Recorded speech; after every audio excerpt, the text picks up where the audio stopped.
ආයුබෝවන් ජනකතා ලෝකයට ඔගව සාදරයෙන් පිළිගනිමු. අද අපි අහන්න යන්නේ මහදැන මුත්තාගේ තවත් අපූරු කතාවක්.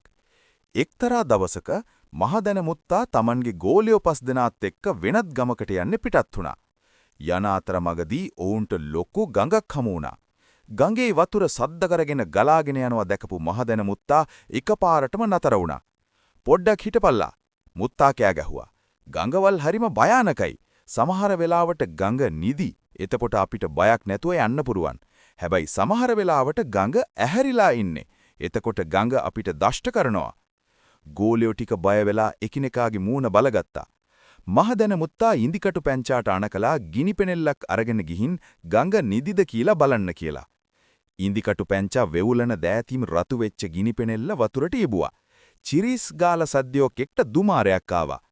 බුදු අම්මෝ මුත්තා ගඟට හොඳටම කේන්ති ගිහින් මට සද්ද කළා. ඉන්දිකටු පැංචා බය වෙලා දුවගෙන ආවා. ගඟ දැන් ඇහැරිලා ඉන්නේ. අපි ගඟ නිදාගන්නකල් ටිකක් ඉමු. මහදැන මුත්තා කිව්වා. පැය කිහිපයකට පස්සේ ඔවුන් ආයෙත් පරීක්ෂා කරලා බැලුවා. මේ වෙලාවේ ගිනිපෙනෙල්ල නිවිලා තිබුණු නිසා වතුරට දාද්දි සද්දයක් ආවේ නැහැ. දැන් හරි. ගඟට හොඹටම නිින්ද ගිහින් කවුරුත් සද්ද කරන්නේ නැතුව හෙමින් ගඟෙන් නතර වෙයල්ලා. මුත්තා රහසින් කිව්වා. පිරිස හෙමින් ගඟෙන් නතර වුණා. අනිත් පැත්තට ගිය ගමන් මහදැන මුත්තාට ඕනේ වුණා කවුරුත් ගඟට බිලි වුණාද කියලා බලන්න. මුත්තා ගෝලයන්ව ගණන් කරන්න පටන් ගත්තා.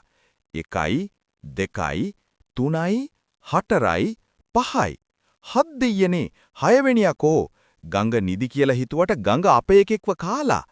මුත්තා Tamanව ගණන් කරන්න අමතක කරා. ඊට පස්සේ ගෝලයෝ හැමෝම මාරුවෙන් මාරුවට ගණන් කළා. හැමෝම Tamanව ඇරලා අනිත් අයව විතරක් ගණන් කරපු නිසා හැමදාම හිටියේ 5 දෙනයි. අනේ අපේ එකෙක් ඉවරයි. ගඟ අපේ 6 වෙනියාව ගිල්ලා කියමින් මුළු පිරිසම ගඟ අයිනේ ඉඳගෙන මහා හයියෙන් අඬන්න පටන් ගත්තා. එතකොටම ඒ මග ගිය මගියෙක් මේ අමුතු පිරිස දැකලා නතර වුණා. මොකද්ද ප්‍රශ්නය කියලා ඇහුවාම මහදැන මුත්තා විස්තරේ කිව්වා. මගියාට වෙඩේ තේරුණා. එයා කිව්වා මම ඔයාලගේ නැති වුණු 6 වෙනියාව ආයෙත් ගේන්නම් කියලා. මගියා මහදැන මුත්තාවයි ගෝලයෝ 5 දෙනාවයි පේලියකට හිටගත්තා. ඊට පස්සේ Tamanගේ අතේ තිබුණු පොල්ලෙන් හැමෝගෙම ඔළුවට ටොක් ගාලා ඇනලා ගණන් කරන්න පටන් ගත්තා. 1යි 2යි 3යි 4යි 5යි 6යි මුළු පිරිසටම පුදුම සතුටක්. ආශ්චර්යකී මුත්තාණ්ඩි අතුරුදහන් වුණු 6 වෙනියා ආයෙත් ඇවිල්ලා ගෝලයෝ කෑ ගැහුවා. මහදැන මුත්තා මගියට ස්තුති කරලා Tamanගේ 6 දෙනාම පිරිමහගෙන ආයෙත් ගමන පටන් ගත්තා.